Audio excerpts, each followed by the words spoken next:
Hello YouTube and welcome to the Elder Scrolls Online Tamriel Unlimited review.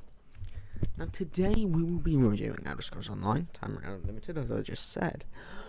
But now the conventional reviews, as people do usually, unless they're really big sites or stuff like that, as I've seen, is that there's a lot of they review it for the PC games like this, or they review it just for the Xbox and the PS4, or just the Xbox or just the PS4. But I'm going to do things a little bit differently. I'm going to review it for both the PC and Xbox One. Now, sadly, I can't. The Xbox One and PS4 are pretty similar, pretty much. They're pretty the same, bar for graphics, as I've seen in pictures. But I only own the Xbox One and the PC one. However, I've seen videos and pictures of the PS4 one, so I can only go off that for the PS4.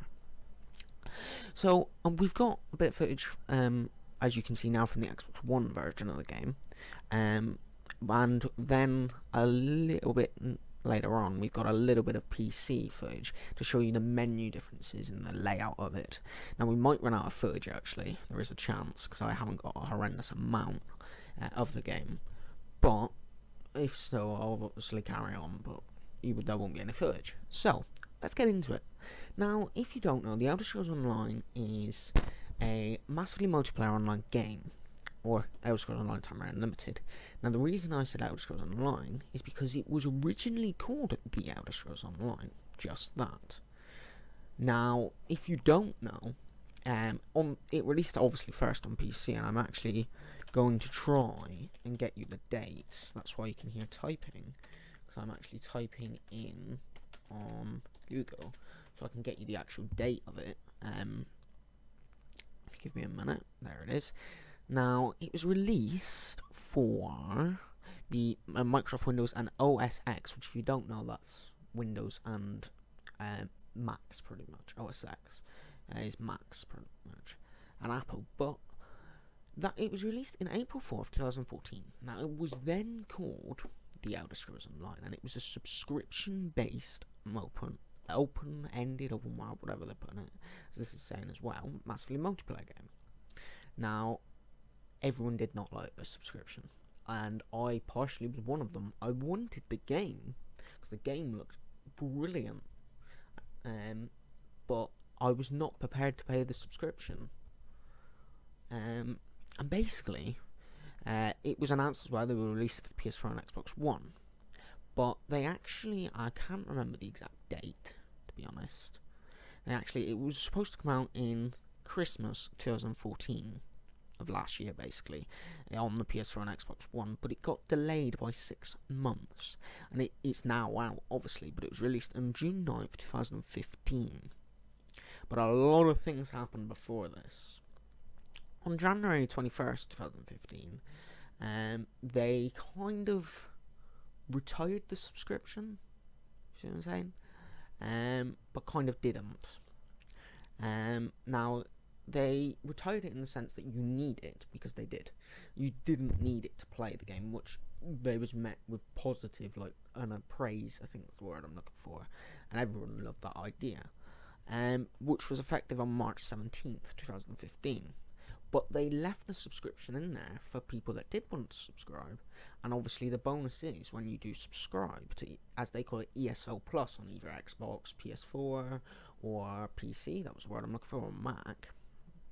The bonus was any DLCs, so like the upcoming Imperial City, which is coming out, I think, August 25th for the PC, and the 15th of September for the Xbox One, and the 16th for the PS4.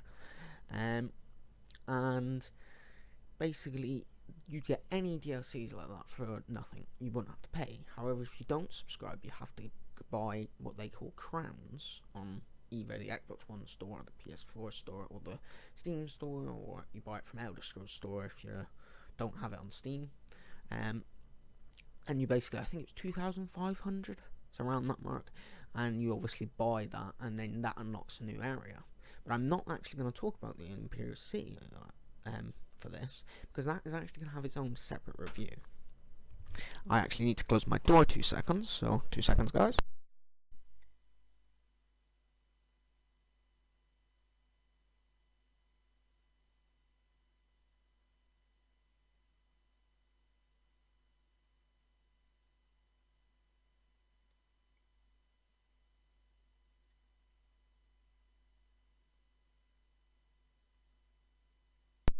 my apologies about that, guys. I am holding on to my mic, so if you can hear any wind, that's because, and I mean like you'll hear it, the mic, that's because I'm holding on to it.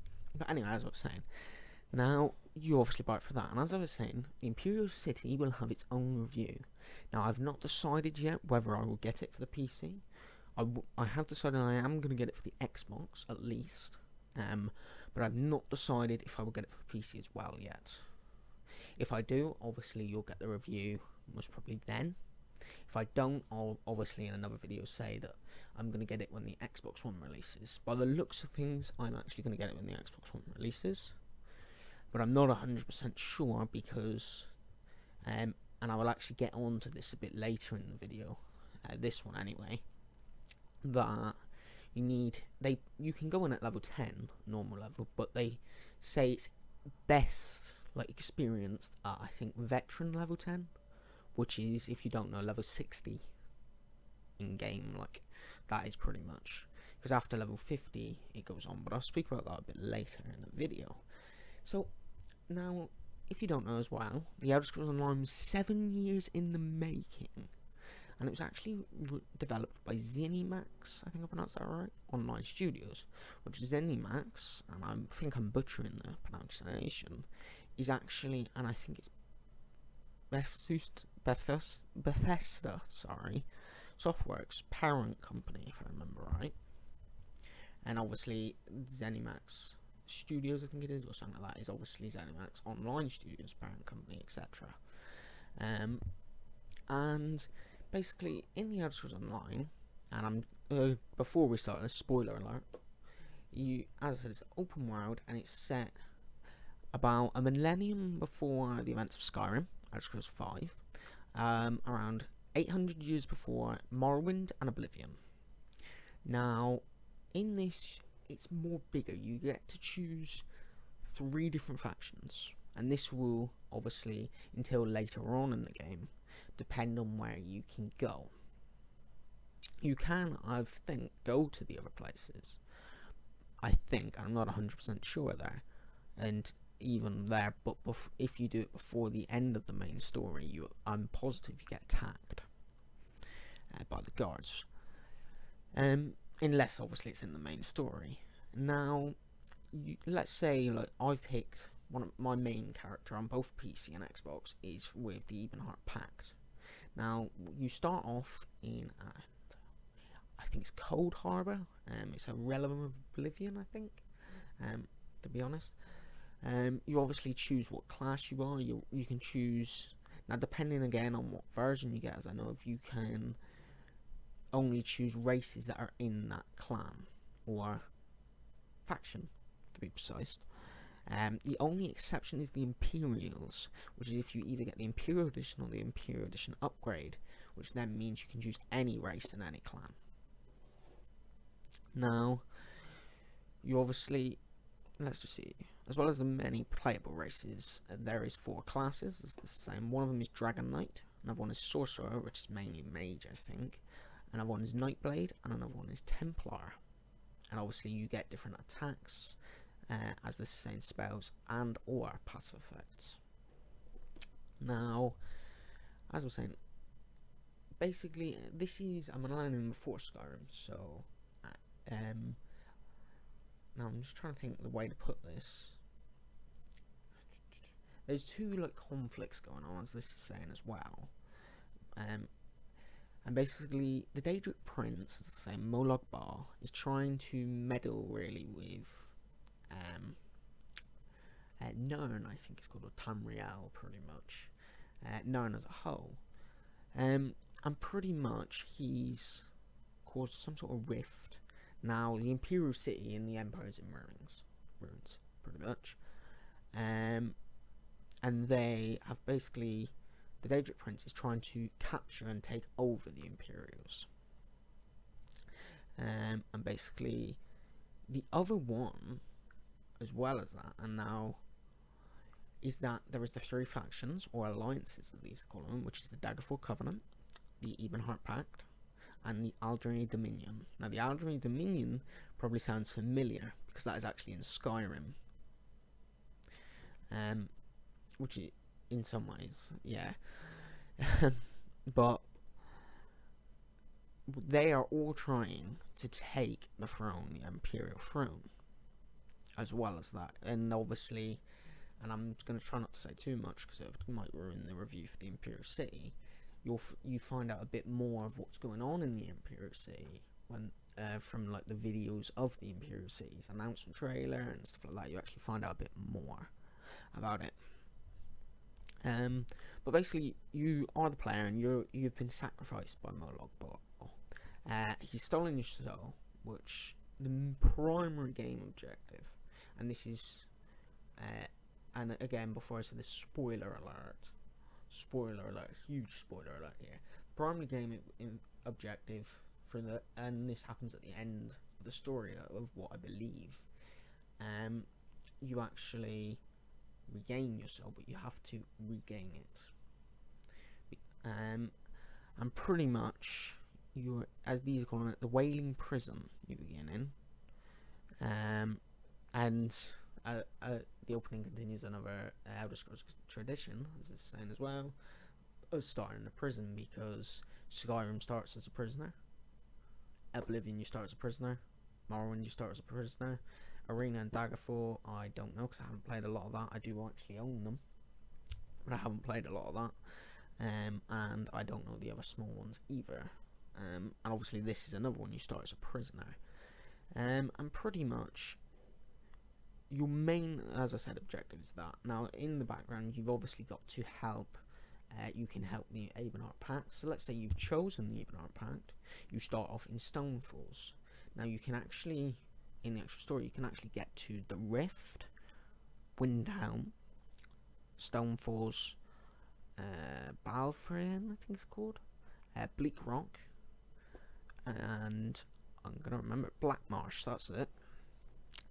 And pretty much, I don't know how long I've actually been talking. I will just double check that. I've been talking for quite a long time. But basically, that is if you choose the Ebonheart Pact you can go into. Now, I'm not even going to attempt to try and pronounce the names for the Dominion or the Daggerfall Covenant. But you obviously get those separate areas, and you can only really go into those areas.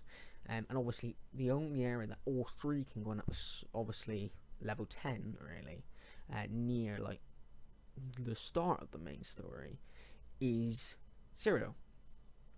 Now, you obviously, once you get to level 10 in the Elder Scrolls Online, you'll get a really, now obviously on consoles, as you've probably seen, you won't actually see it on the console video I done, because that was before I actually got to level 10, or the console video on this, or footage, sorry, but on the PC one you might see it, that is basically you get campaigns. Now, the different campaigns go for different times, and pretty much you're in Cyrodiil and you've got to capture the keeps. Now, around the Imperial City, as obviously you can't get into the Imperial City yet, or if you don't have the DLC when it comes out, as I know of, because they stop you pretty much.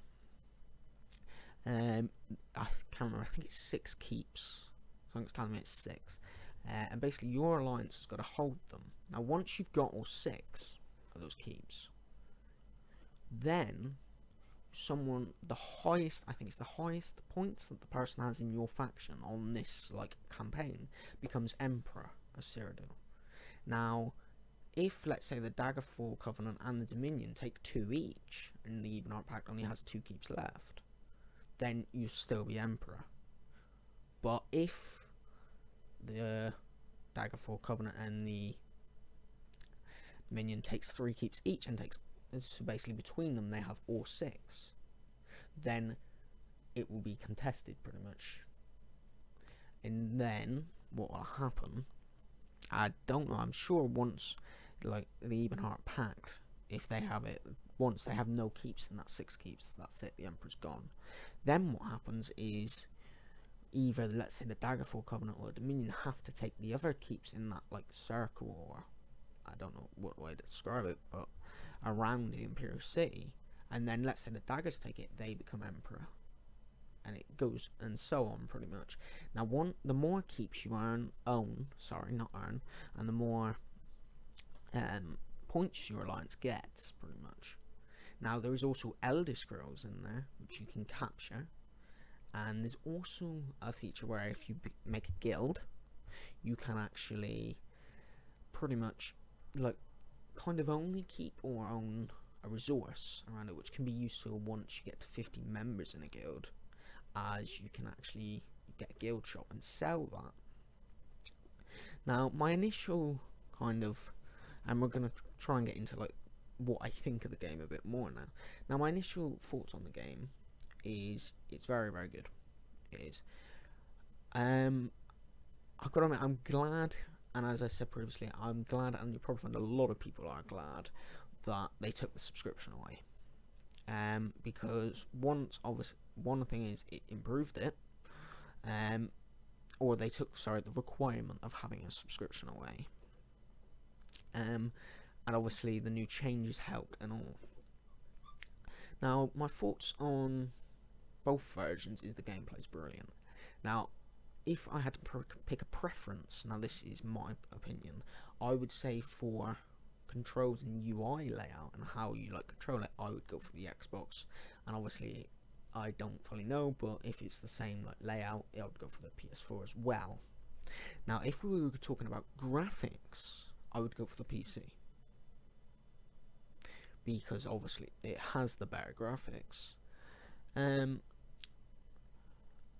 If I was again to talk about the layout and stuff like that, in story, etc., and like easy and kind of ease of access of playing it, again, I would go for the Xbox. And obviously, if it's the same layout, the PS4, because, and this might be my preference because I'm better with keyboard and mouse, or not keyboard and mouse, gamepad even. But on the PC version, you can only use a keyboard and mouse. You can't use a gamepad. Now, again, this might be because the first Elder Scrolls game I actually played was on console, and because I didn't own a PC at that time, and that was Skyrim. Then I played Oblivion, and then once I got my PC, I played Morrowind. As you know, if you stayed pretty much from the start, because that was a video we've done. Now, if I was to say like smoothness of the game and like frame rate, pretty much, again, that one's a bit contested.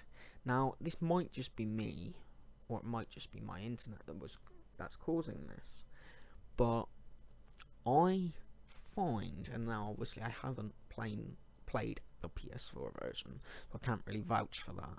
On the Xbox, I find, and it could just be me, it could just be my internet connection, but there's drops in like smoothness and frame rate. Now, as I said, this might be my internet connection, which I'm not 100% sure if it is or isn't. Now, whether this is because the servers are under heavy load, or whether it actually is the frame rate, or whether it's because of my internet, I don't know. That would be one thing with smoothness. I would go with the PC version. But again, that's debatable, because you need a very good PC for it. Like, I can only just hit 60 FPS. Sometimes, I think at a most 80.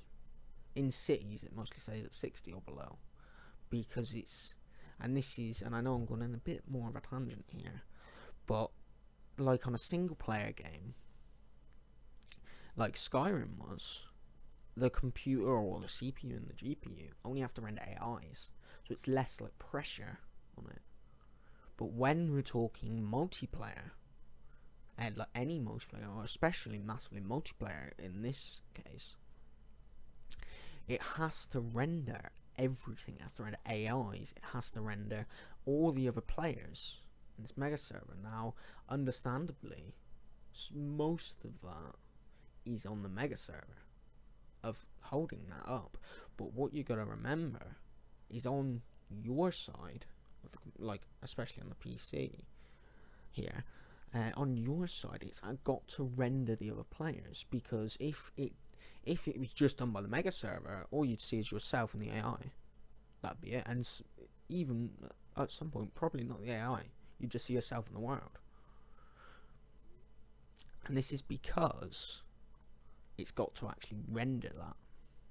Now, this is what makes it different, really. And as I think I've said this before with it, I would honestly, if you've got a very good PC, and obviously I think you know my PC specs, I would go with the PC version.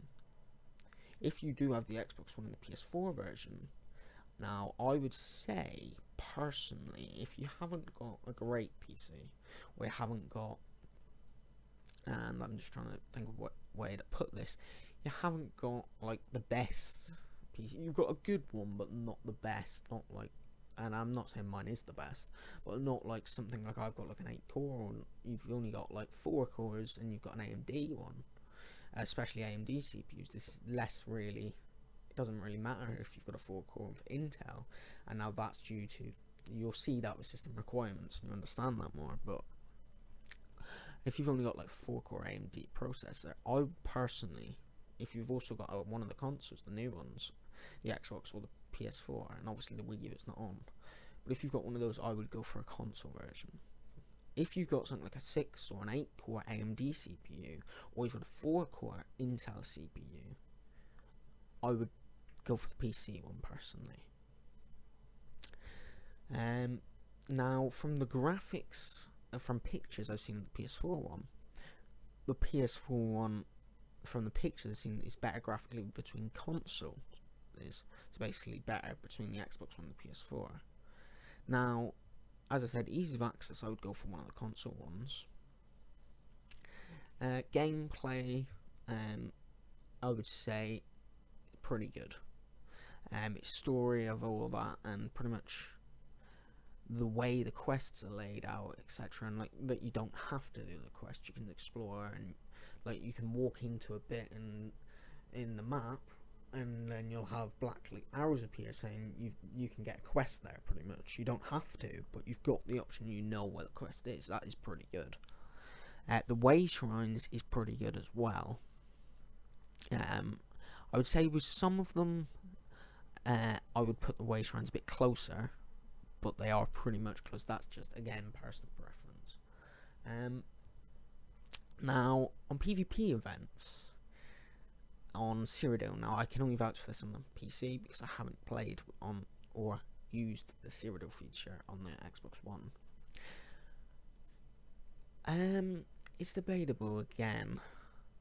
If I think they should improve, and now whether again this is server side or internet connection side, I think they should somehow improve the servers, because, and this is from personal experience, if you get in a really big battle, like let's say, and I've had one where there was actually all 3 factions going against each other. I can't remember what it was. I think it was for keep, or it was by one of the gate things.